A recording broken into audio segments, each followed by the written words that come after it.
Have you ever felt the weight of expectation pressing heavily upon your shoulders, the kind that tells you there's only one path to righteousness, only one way to touch divinity? In the tapestry of life's questions, this may linger most profoundly. What if the path to the divine does not wind solely through the doors of a church? What if the chosen can find their way by another light? Picture a man named Elias, walking down a well-trodden path towards the grand facade of his local church. Each Sunday, this ritual was his anchor. Yet, as Elias sat in the pews, reciting liturgies and singing hymns, he felt a dissonance, a growing distance between his spirit and the sacred space around him. It was as if the walls, meant to harbor warmth and community, slowly closed in, suffocating rather than liberating him. This is not to say that churches falter in their purpose for all. They are sanctuaries of solace and guidance for many. But Elias began to question, not from a place of rebellion, but of sincerity, where his spirit could truly flourish. Could the divine hear him if he whispered his prayers beneath an open sky rather than a vaulted ceiling? A storm of inner conflict brewed. In every sermon, he heard echoes of a life ordained by sacred halls and structured worship. Yet his soul ached for something different, something beyond structure, something personal.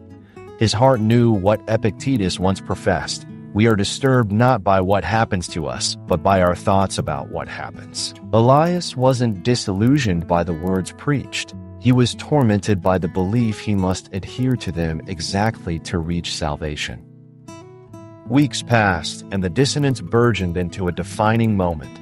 One Sunday, as the church bells tolled their sonorous invitation, Elias found himself walking a different path. This path wound through a wooded glen, cloaked in the soft caress of nature's quiet. Each rustling leaf seemed to whisper a truth his heart had long yearned to know. Presence can be found anywhere, if sought with authenticity and openness. In the solitude of the glen, Elias reflected deeply. He remembered the teachings of Marcus Aurelius, who reminded us that the impediment to action advances action. What stands in the way becomes the way. He realized that his discomfort, rather than a barrier, was an invitation to deeper introspection and discovery. Kneeling beside a murmuring brook, Elias offered a prayer, not of words tightly bound by tradition, but of profound sincerity. Here, he tasted a new flavor of fellowship and salvation, a gentle reminder that the divine is not locked behind doors, nor confined to rituals. It is the inexhaustible connection within each of us, a truth echoing beyond edifices. His journey did not sever him entirely from his community of faith, nor did it reject the church outright. Instead, it expanded his understanding, revealing a profound truth that worship, in its truest form, transcends physical boundaries and predefined rites. As he stood beneath the cathedral of the sky, a realization anchored within him. The divine dwells where hearts are open and love is practiced, both within and beyond the walls of any building. He understood that to love others, as the scriptures teach, was a ceremony of its own, a liturgy of living endlessly practiced in every act of kindness, humility, and understanding.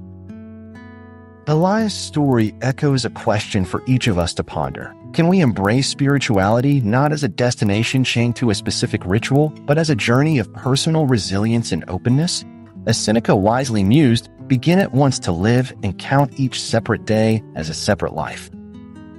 Let this narrative linger with an insight, both simple and profound. The path to divine connection is uniquely ours, and it is written not just in sacred texts or grand structures, but in the quiet moments of our choosing.